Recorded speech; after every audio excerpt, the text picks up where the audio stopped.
کہ روح سر مبارک میں داخل ہوئی تو حضرت آدم علیہ السلام کو چھینک آئی۔ اللہ تعالیٰ نے آپ کے دل میں الحمدللہ کہنے کا الہام فرما دیا تو حضرت آدم علیہ السلام نے الحمدللہ پڑھا۔ اسی پر خود اللہ تعالیٰ نے یرحمک اللہ فرمایا۔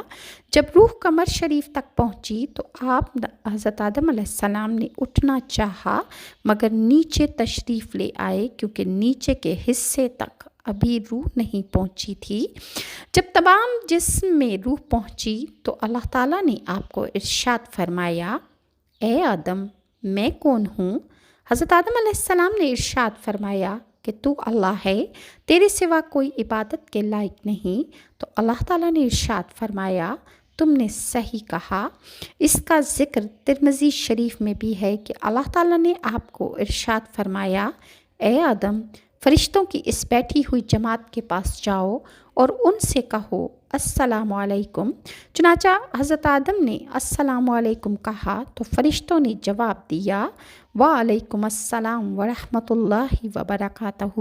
پھر حضرت آدم علیہ السلام اللہ پاک کی بارگاہ میں واپس حاضر ہوئے تو اللہ نے ارشاد فرمایا، یہ تمہارا اور تمہاری اولاد کا آپس میں سلام ہے۔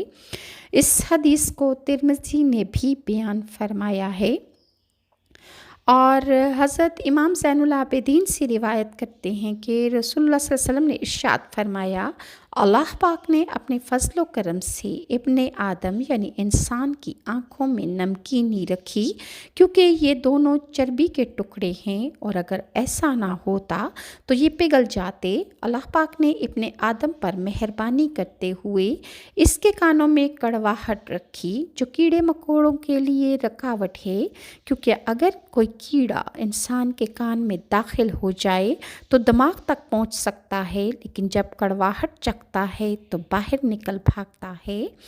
اللہ پاک نے اپنی رحمت سے ابن آدم کے ناک کے سوراخوں میں حرارت یعنی گرمائش رکھی جس سے وہ بو سونگھتا ہے اور اگر یہ نہ ہوتا تو دماغ بدبودار ہو جائے۔ اللہ پاک نے ابن آدم پر فضل و احسان کرتے ہوئے اس کے ہونٹوں میں مٹھاس رکھی جس کے ذریعے وہ ذائقہ چکھتا ہے اور لوگ اس کی گفتگو کی مٹھاس سے لطف اندوز ہوتے ہیں۔